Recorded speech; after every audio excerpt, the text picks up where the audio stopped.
Welcome to another morning of chemistry with your host, Dr. White. Important announcement I need to make. For the lab, and some of you found out yesterday, or I found out, for the lab you have to be properly clothed. An important part of that is you're wearing leggings, jeans, or pants that have cuts in it or fashion statements with then you can't wear those in lab. So please don't. If you do and I can't find the lab coat, I'll have to ask you to leave. But you can't have the leggings or anything with the holes or cuts. That's just for your protection. That's also the rules which I follow. So please, tomorrow's lab. Also, for those of you tomorrow, don't forget you need safety goggles, not glasses. Goggles have the strap, glasses go around your ear. You can't wear safety glasses in the lab. That's departmental rule. And I have safety glasses, good ones, prescription. And I can't wear those because I follow the rule. I wear goggles too. All right, let's get back to chemistry. Yesterday I was talking, not yesterday, today is Monday, I was talking about scientific notation. That reminds me, I have another question for you. How many of you on Friday have to leave immediately after the class? Is anybody like that? All right. In that case, I'll start a little earlier before the end of the class. I will teach on Friday free of cost. Well, actually, it's not free. You have to pay to register for my class. How to eliminate test anxiety.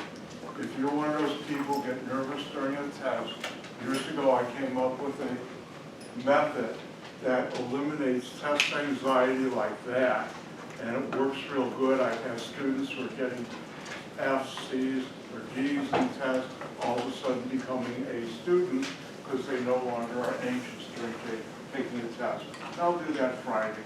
All right, talking about scientific notation, it's a way of expressing a very small number or very large number using two parts, and those two parts are the front part, the first part is a number between 1 and 9.999, never less than 1, never 10 or greater, and then times 10 to a power n. And I showed you how to do that. An example would be, how would you write this in scientific notation? You find where there would be a decimal, and you move it to the right of the first non-zero number or integer. You write that number, and then, in this case, how many times did I move it? 1, 2, 3, so this would be times 10 to the third. And since I like to share the fun, here's one for you. Why don't you write that in scientific notation? Sometime in the future on a piece of paper, it might say, to points each, write the following in scientific notation. And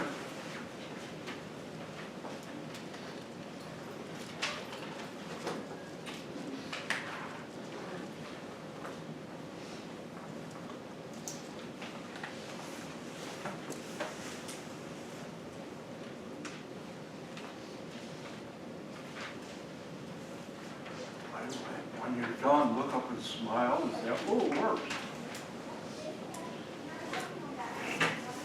Bet you never should be smiling in a chemistry class. See how dangerous I am? All right, let's do this. How do you write this in scientific notation? You find where the decimal point is. If there isn't one, it'd be there. You move it to the right. Remember, this is right, this is left. Excuse me. Of the first integer. Here. 1, 2, 3, 4, 5, 6. So, zeros at the end, you drop. When the decimal is on this side, number is greater than 10. 1, 2, 3, 4, 5, 6. And that's how you do it. Now, the number is less than 1.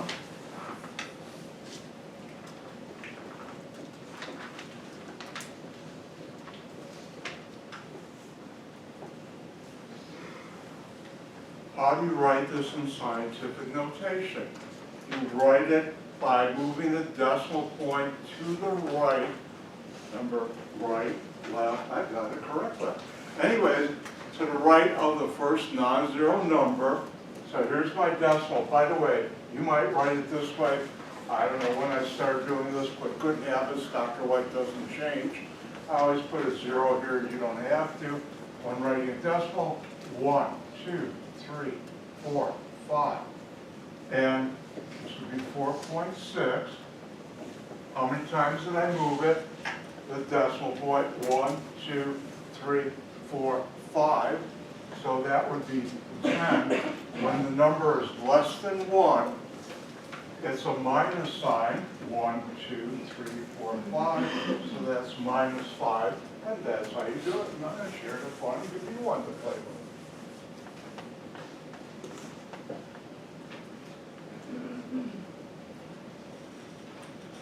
Now why don't you try that one?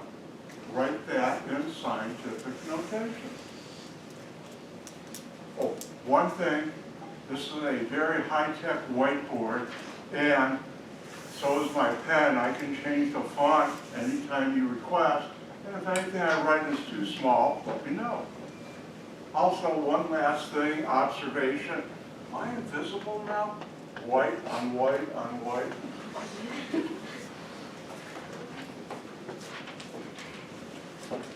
Nope, I don't have any white pants. I had a pair, back in college I bought a pair of white pants, the only time I ever bought one in my life. 30 seconds after I put it on, you see a dirt smudge on there, and I threw them out. Wore them 4 or 5 times. 10 minutes after you wore them, how did I get that on there?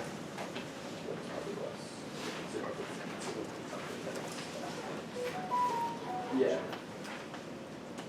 One thing I will add, well, if you have anything that makes noise electronically, put it in silent mode. All right, let's do this. How do you write this in scientific notation? You move the decimal point to the right of the first non-zero number, otherwise known as integer, and I'll do that. 1, 2, 3, 4. I write that. How many times did I move it? 4, if I counted correctly.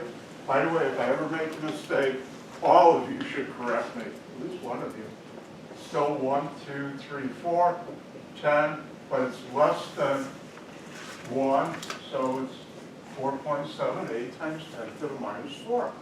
And now you're all up to speed, and you can do scientific notation.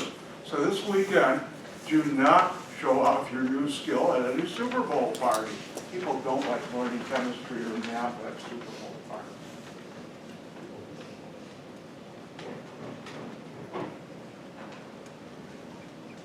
And we've done our practice time.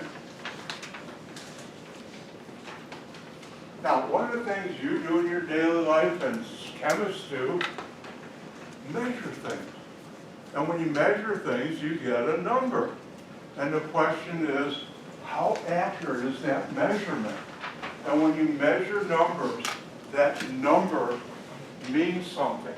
And when you measure something, you can measure things like what's the temperature in here, what's the distance from here to here.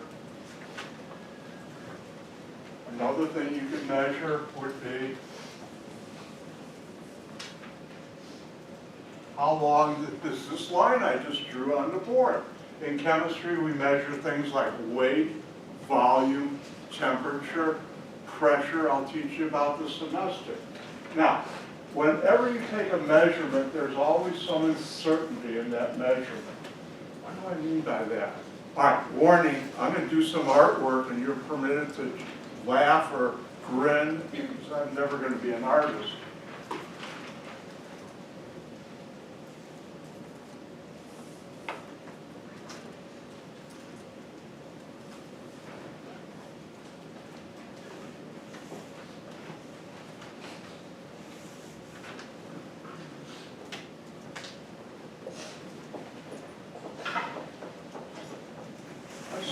This is a ruler.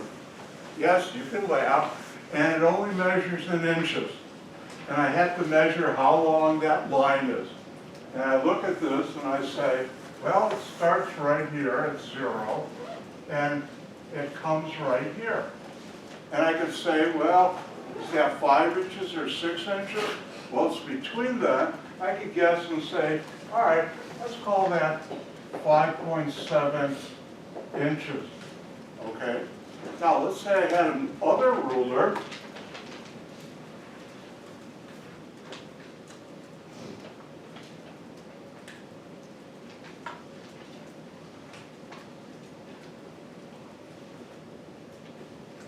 I'm not going to put all the marks in, but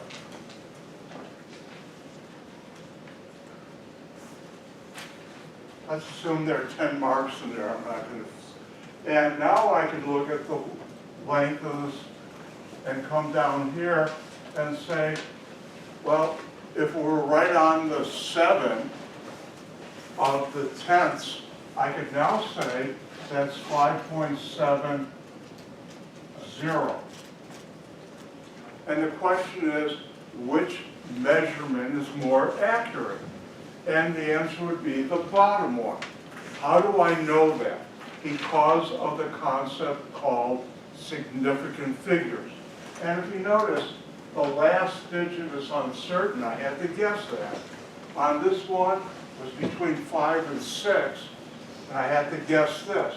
This one, it was right at the line of 0.7, so I could say the last one would be 0. And that's called significant figures. And it's a very important concept in all of science or anything you measure. I don't know if accountants do that. I'm not an accountant, so I can't tell you. But actually I can. If you use TurboTax, or if the government audits you, or when you get a check, they round off things and use significant numbers to how much money you owe or don't. So they're very important. How accurate is a measurement? Now, when it comes to measuring things, there's 2 types of numbers you can get. One is called significant figures. That's where the digits and I will never ask on the test what's significant figures and what's exact numbers, but I'll expect you to know it because I'll ask you to calculate that. And significant figures, and I'll show you how to figure it out, is the digits in any measurement that are known with certainty plus 1 digit that is unknown. And if we come over here, I'll teach you later on, this has 2 significant figures, this has 3. And the more significant figures, the more accurate your measurement is. Now there's another type of number called exact numbers. And exact numbers are obtained by counting items or from a definition. And we'll do both. Example would be if I ask how many people in this room are breathing, I'm not going to come up with a number 42.5, because there's no way you're going to have half a person. That's pretty gross. But anyways, half a person that's breathing. Don't try that at home. But anyways, I will have exact numbers. There's 48 in here, 46, whatever the count is. Example also, if you go to a supermarket and open a container of eggs, how many of those are unbroken? I hope you all check your eggs before you buy it at a supermarket. Make sure none of them are broken. I've been doing that for too long to remember. But anyways, you're not going to open it up and say, oh, there are 10.4 eggs unbroken. That will be an exact number. They're 10 or 11 or 12. So there are 2 types of numbers when you're counting or measuring things. One is significant, the other is exact.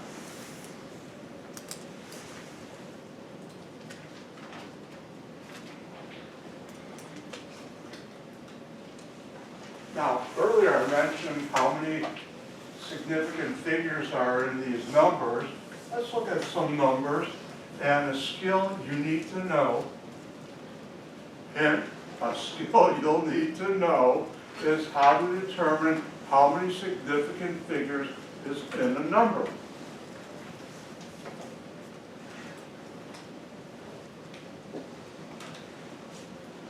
And here's the number. And the question is, how many significant figures are in a number? Well, there are rules for this. The first part of the rule is all non-zero numbers are significant. Well, that's non-zero, that's non-zero. I've got 3 so far. So all non-zero numbers in a measurement or a number, calculated number, are significant. Zeros may or may not be significant. Wow, that's a lot of help. Let's look into this a little deeper. Zeros at the beginning of a number are never significant. I'll come back to that. There are no zeros. This is the beginning, the front, so I don't have to consider that. Let's go on to the next slide. Quick commercial or two from Dr. White, me. Don't forget, everything I put on the slide is in Blackboard, available to you. Anything you see on the screen here is on Blackboard or in Blackboard. And also, I've been keeping up to date with my videos, so you can look at my YouTube channel, because I'm a YouTube star, and check those out. All right, let's move on to the next. Combined zeros between non-zeros numbers are significant. Oh, let's skip that for now, because let's look at our example. Let's do the next one. Trailing zeros, those at the end of a number, are significant if a decimal point is present. Uh-oh, no decimal point present. So we'll go to the next one. Trailing zeros, those at the end of a number, are not significant if the number lacks an explicitly shown decimal point. And if I get my magnifying glass out, there's no decimal point. So the question is, how many significant figures in this number? All non-zero numbers are significant. 1, 2, 3. Zeros at the end without a decimal point are not. So this has 3 significant figures.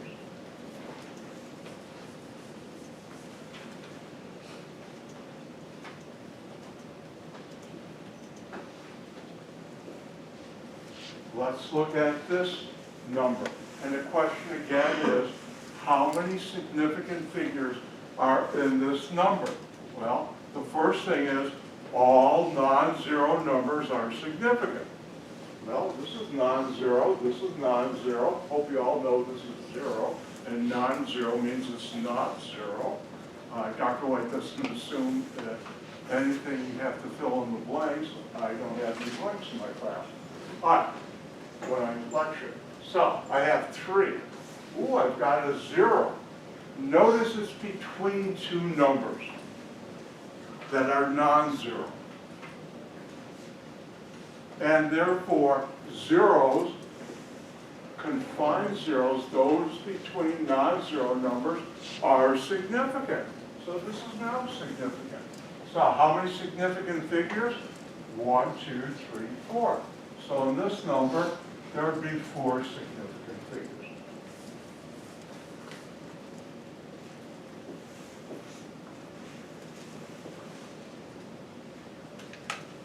Let's look at this number. Same question. How many significant figures are there? And I think I have to go back to the previous slide. The answer is I do, so I can. Leading zeros at the beginning of a number are never significant. Non-zero numbers are. So if you notice here, this is a number that has zeros in the front, and therefore they're not significant. All non-zero numbers are significant. So I now have 2 in there. Now it's your turn to have some fun.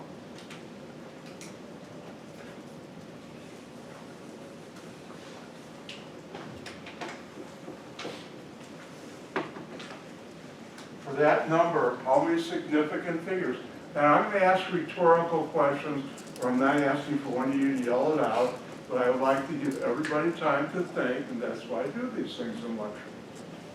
If you're not sure what the word rhetorical is, when you're after class, check it out on Google. Oh, I just did my generation gap. I rarely, if ever, use Google as a verb. For those who remember what that is in English, I use it as a noun. Ooh, would be my second grade teacher would be proud of me now.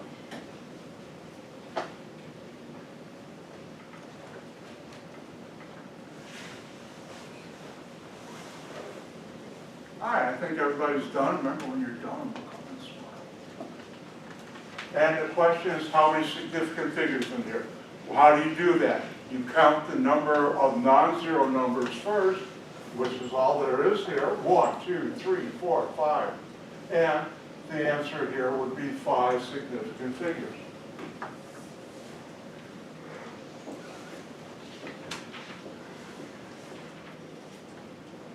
Another one for you to try. How many significant figures are in that number?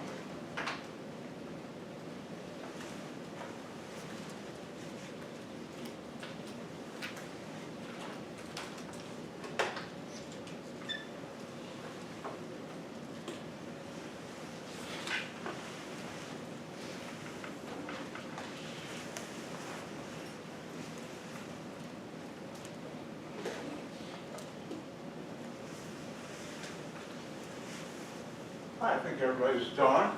Let's take a look at this, and I'll switch to the next page, in case you forgot this. Non-zero numbers are significant. Ooh, I've got a couple. No. Zeros at the end. Well, is there a decimal point here? No. So zeros at the end without an explicitly shown decimal point are not significant. So the answer here would be 3.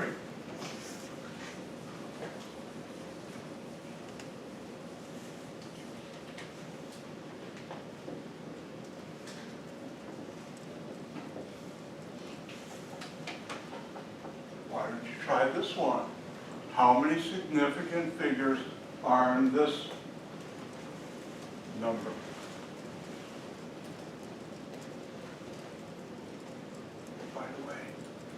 Looks like you're not in pain, so chemistry isn't that bad.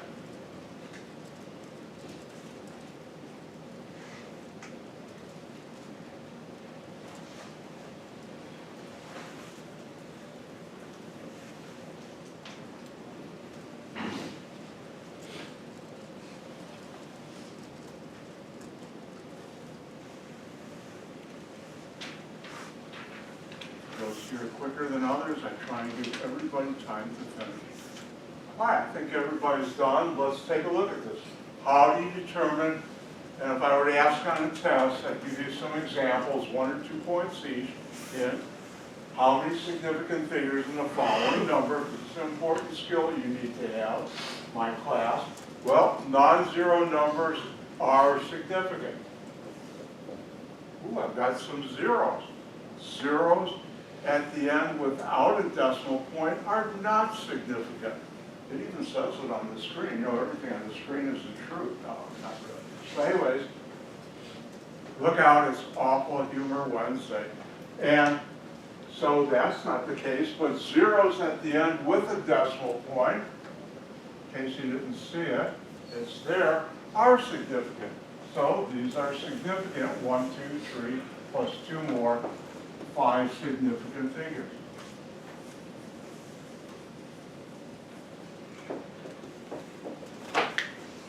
Why don't you try this one? Oh wait, let me finish it. There we go. How many significant figures in that number?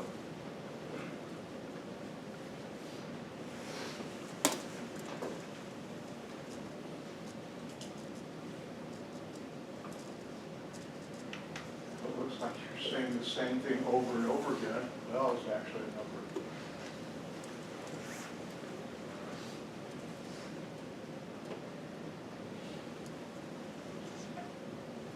Ooh, this is a tough one.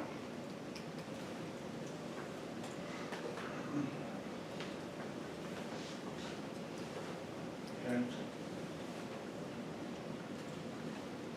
all right, looks like everybody's done. Let's take a look at this. All non-zero numbers are significant. 4. Oh, I have zeros. zeros that are confined between two numbers, non-zero numbers, or between non-zero numbers, are significant. So these are all significant. 1, 2, 3, 4, 5, 6, 7. So the answer would be there's 7 significant figures. And now you know how to figure out, you look at a number, how many significant figures are there. Now, where does that come into play? And I'll show you if we'll get to it. Let me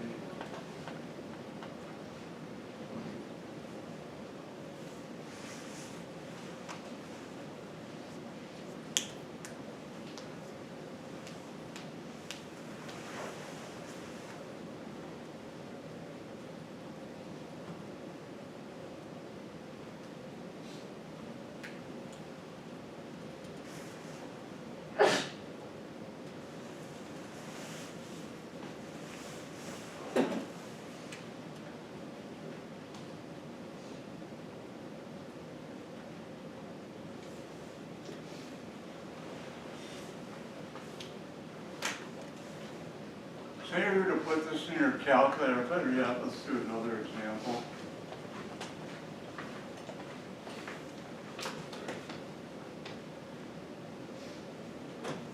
I did the following. 22 divided by 7. My calculator gives me this number, 3.1428.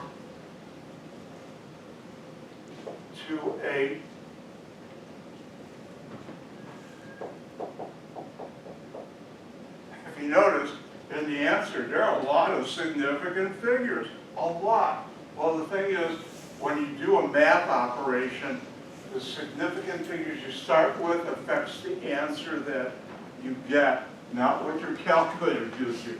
And let's learn about that. And in order to learn about that, we need to talk about rounding off.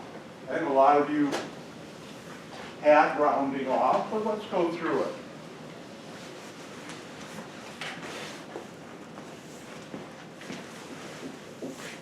Let's look at this number. And if we look at this number, it's 45. It's got 2 significant figures. And the question would be, how would you round it off to 1 significant figure? Well, here's how you do it. First of all, I got to get to the next slide. One of these days I'll have telepathy mouse wheels, but not today. To round off, the rules are, if the first digit to be deleted is 4 or less, simply drop it. If the number is greater than 10, I don't have it up there to replace it with a 0 or other things with 0. If the first digit to be deleted is 5 or greater, then that digit and all that follow are dropped, and if it's greater than 10, replace with zeros, and the last digit retained is increased by 1. What does that mean? Well, let's take a look at this. If we want to convert this to 1 significant figure, you start at the beginning of the number, first non-zero number. That's the number we want to keep, because we only want 1 significant. This is the number we use to round off, because we're going to drop it. Is this 4 or less, or 5 or higher? Time's up. Hope we all saw it's 5 or higher. So what do? I drop that, replace it by a 0, and increase the number in front of it by 1. Now let's think about this. If you have a number between 40 and 50, and you want to round it off to 1 significant figure, it's either going to be 40 or 50. And the rules are, if it's in the middle or greater, it goes to the next number. And that's how you round off. Now let's look at some examples.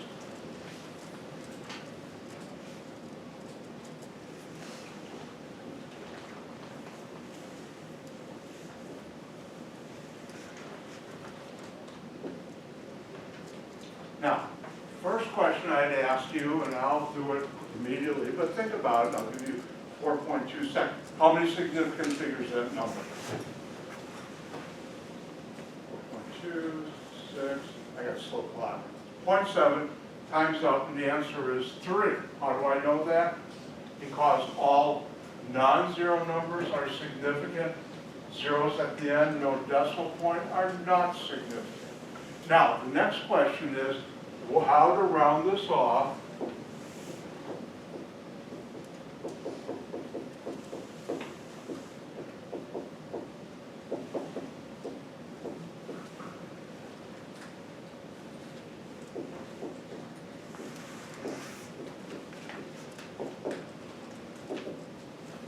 how would you round that off to 2 significant figures?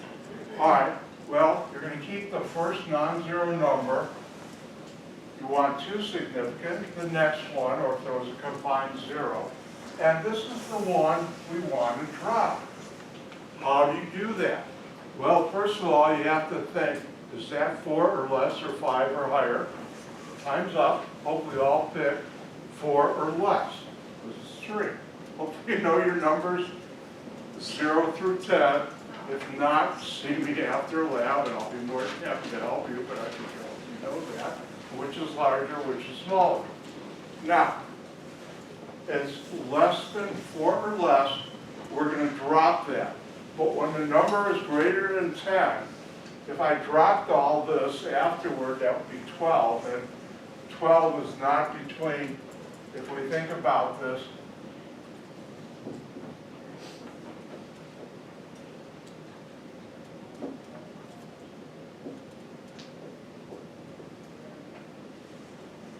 between 12,000 and 13,000, how do you round this off?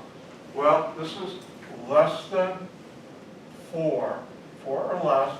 I'm going to, when it's a number greater than 10, I'll drop that and replace it with a 0. So the number I'll get is this. And rounding this off to 2 significant figures, notice 1, 2, zeros at the end with no decimal are not significant, so I did it correctly. That's good.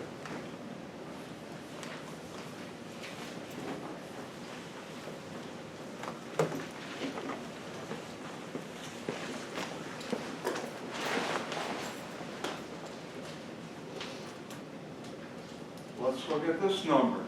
And the question would be, how would I round this off to 3 significant figures? Well, the first question is how many significant figures I have? 4. Zeros at the front are never significant. You look at the first non-zero number. This is 1, 2, 3. I want to round it off to 3 significant figures.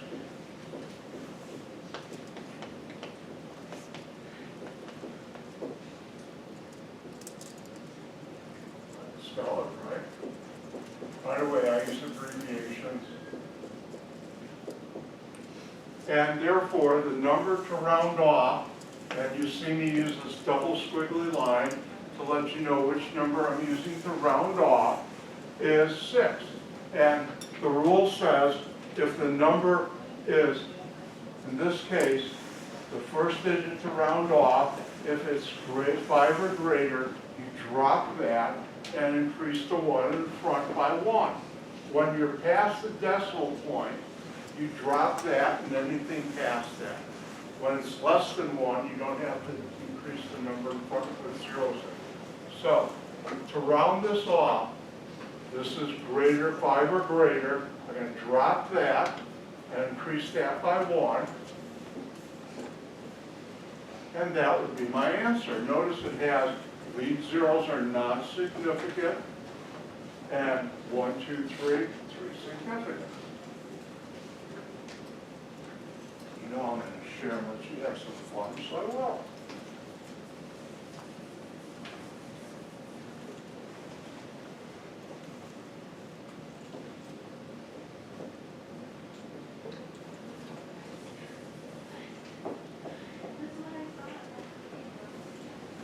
Round that off to 2 significant figures.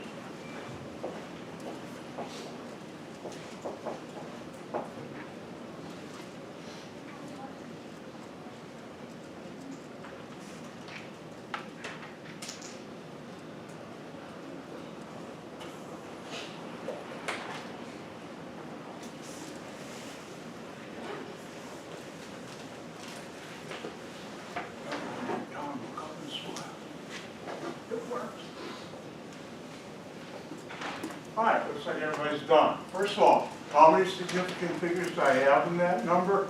3. We look at the first non-zero numbers that you want to keep. Since we're rounding off to 2, I'm going to keep the first 2. This is a number I'm using to round off. Just have 4 or less or 5 or higher. Hopefully I'll pick 5 or higher. And therefore, I'm going to increase this by 1 and drop this. Now, that number is 10 or greater, so I'll replace that with a 0, and those keep the zeros afterward. And notice now the new number, which is the answer, has how many significant figures? All non-zero numbers are significant. Zeros at the end with no decimal are not. So that has 2 significant figures, and I did it right. See how easily I'm pleased?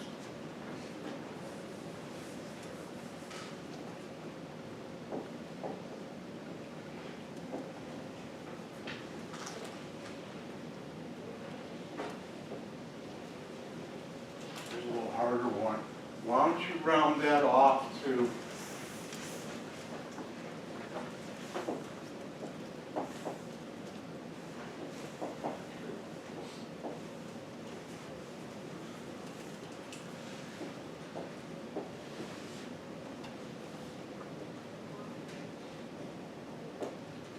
round that off to 3 significant figures.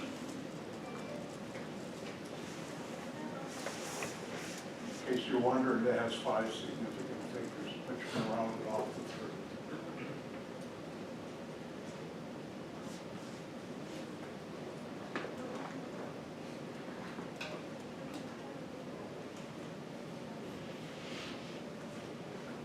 You're doing chemistry. It's not that bad. I say that enough times, you might believe me.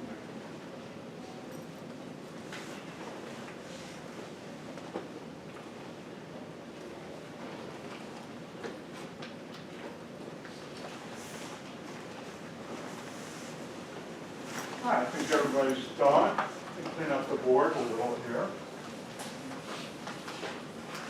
And the question is, how do you round this off to 3 significant figures? Well, you take the first non-zero number at the front, 1, next one, 2, 3. Those are my 3 significant figures. The first one after that, you're going to use to round off. And the question is that 4 or less or 5 or higher? Time's up. Hopefully I'll pick 5 or higher. And therefore, I'm going to drop this, drop that, because my number is less than 1. And increase that by 1, and when I do that, here's the number I get. Well, let's find out, is that 3 significant figures? And the answer is lead zeros are not significant. Non-zero numbers are 1, 2, 3, 6 cents. Now, question is, what bother doing this? Well, when you do math, there's certain rules. I will never ask you what are the rules for rounding off for multiplication, division, addition, and subtraction.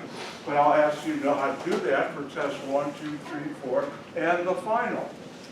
Because on test 1, 2, 3, 4, I will have, under your name, the following statement: please use proper significant figures for all calculated answers. And if you don't, and you get it wrong, I'll take off 1 point. So if there are a couple on the test where you have to calculate like 5 or 6, and you do them all wrong, you just lost 5 or 6 points, which is not a good thing. Plus, it's the way things happen in real life when you're doing various calculations. Let's start out simple. If I do the multiplication 2 times 2, hopefully I'll get it right. If not, someone correct me. I'll get 4. That wasn't hard. Let's look at this. How many significant figures in each number I multiply? 1.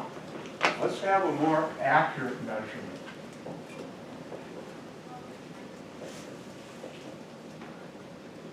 What would be the answer here? Well, 2 times 2 is 4, but if you put down 4, notice this is 2 significant figures. two significant figures, I have a certain accuracy. My answer is never going to be less than my least accurate measurement, which in this case both are the same. So how do we deal with that? Because the answer here is not 4. And with a multiplication and division, the rule is the number of significant figures in the answer is the same as the number of significant figures in the measurement that contains the few significant figures. So let's look at this. This is 2, this is 2. My answer should be 2. How do we do that? Because this is only 1. Well, I put a decimal and 0, and I now have 4 significant figures. 2 significant, I'm looking at number 4. Hold on, I got to reboot. All right, 2 significant figures. Now, where this plays an important role is the following.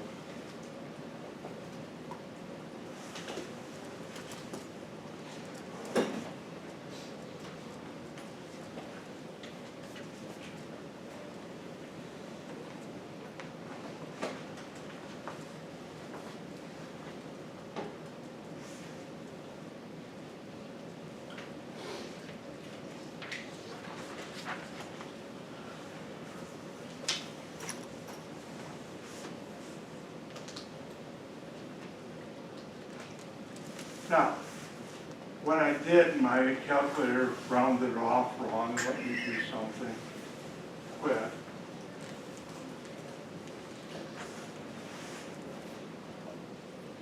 If I multiply 2 times 32.0, what would be the correct answer?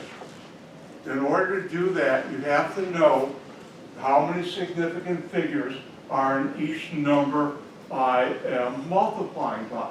And this has this 1 significant, this has 3. The question is, which is the lower number? Hopefully I'll pick 1. And therefore, by the rules of multiplication division, the number you get should have the same number of significant figures as the number you multiply that has the lowest. So your calculator gave you 64.000. Sometimes there are even more numbers past the decimal. That's not the right answer.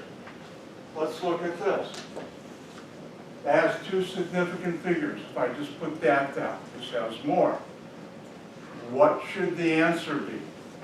Well, if we look at 2, that's 1 significant, that's 3, which is the lower number, 1. Therefore, if I do that multiplication, this number should be rounded off to 1 significant figure. How do you do that? Well, this is the number I'm going to keep. This is the number I'm using to round off. Is that 4 or less? And the answer is yes, it is. It's a number greater than 10. So I'll drop this and replace it with 0. And the correct answer when you're using significant figures would be 60. You say, why not 64? Because that's more accurate than the numbers you're dealing with. And that's how we use significant figures and in multiplication and division. Time-wise, good. All right. And the same thing is true for division. You notice over here I had the example, this, 22 divided by 7. Why did I do that? Because that's the way of calculating pi. I think you're all familiar with the math, the number pi. And we just missed her, it's coming up. I forgot Pi Days. They had that once a year. Anyways, let's look at what would be the correct answer for this division. First of all, let me remind you, when you're doing a multiplication or division, the number of significant figures in the answer is the same as the number of significant figures in the measurement that contains the fewest significant figures. So let's look at this number. If you were to do this on a test where you had to calculate 22 divided by 7, and you put this answer down, I'm going to take off 1 point. I'll probably do this, put a line through it, -1. Wrong significant figures. And that's what I'll do on a test. Well, how do you do it correctly? Well, let's look at this. It's a division. And first thing you have to do is figure out how many significant figures are in each part, each number you're manipulating. How many here? 2. How many here? Well, it's only 1. Which is the lower number? Time's up, but we all pick 1. And therefore, we have to round this off to 1 significant figure. I'll let you try that. Round this off, don't say it out loud, round it off to 1 significant figure.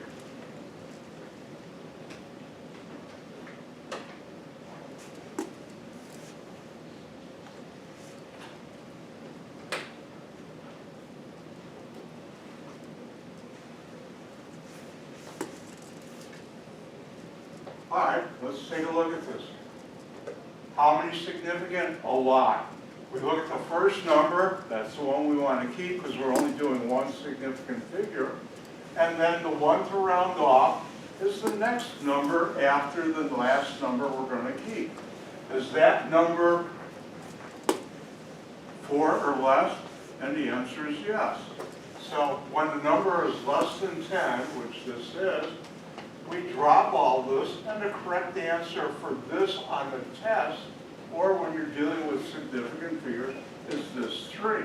And that's how you deal with significant figures. Let's see, I don't have time today, but tomorrow I will talk about, I'm not done yet, hang on, not tomorrow, Friday, I'll get the hang of it, I'm used to teaching every day at some schools. Anyway, I'll talk about my knowledge of significant figures, how it saved the company I was working for in one day $200,000 dealing with a contract. So I'll do that, but let's do the following.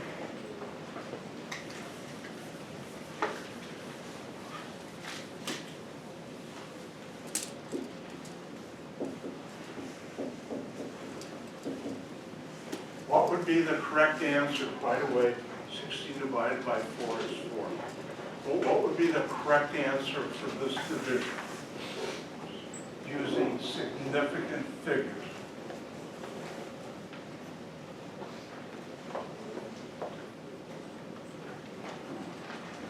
Better hurry up because I'm almost done. I'll give you 2.7 seconds.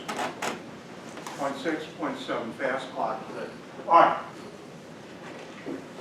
You know that's 4, 16 divided, I hope I got that right, if not, somebody correct me. How many significant figures?